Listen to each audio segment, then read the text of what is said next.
Consider the following table, which contains values that are found on the graph of the function. Which of the following options is accurate given the aforementioned information? Let's take a look at answer choice A. The function is definitely not a linear function. Well, a linear function is defined by a relationship of points between x and y, where every input only has exactly one output. So 16 is one input that has exactly one output. 8 only has one output. 4, one output. There are no repeated input values that have more than one output value. So this is a linear function, and therefore A is incorrect. B says the table displays values for a linear function. That is true. This function's graph has a negative slope and intercepts the y-axis at y equals 1.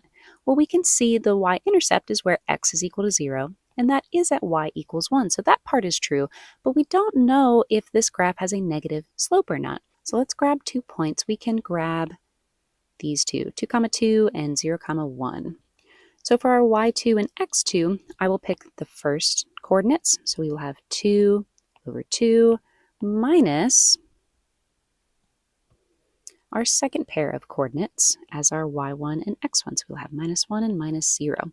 So that will give us 2 minus 1 is 1 over 2 minus 0 is 2. So the slope of our original function is a positive 1/2. And we know our b is a positive 1, so our equation would look something like this. Y is equal to 1/2 x plus 1. This shows a positive slope, not a negative slope. So that makes answer choice B incorrect. For answer choice C, we're given an equation that's not in y equals mx plus b form, so let's rearrange it. We have 2y minus x plus 2 equals 0. We'll do opposite operations to isolate our variable y, so let's start by adding x to both sides. These x's will cancel, leaving us with 2y plus 2 is equal to 0 plus x will just give us x. Then we'll need to do opposite operations again to subtract 2 from both sides. These will cancel, giving us 2y is equal to x minus 2. And finally, 2 is being multiplied to y, so the opposite is to divide everything by 2. These will cancel, giving us y is equal to x divided by 2, or 1/2 x, minus 2 divided by 2 is 1. So this equation does not match the equation we found in answer choice B, so it doesn't match our original function, and that makes C incorrect.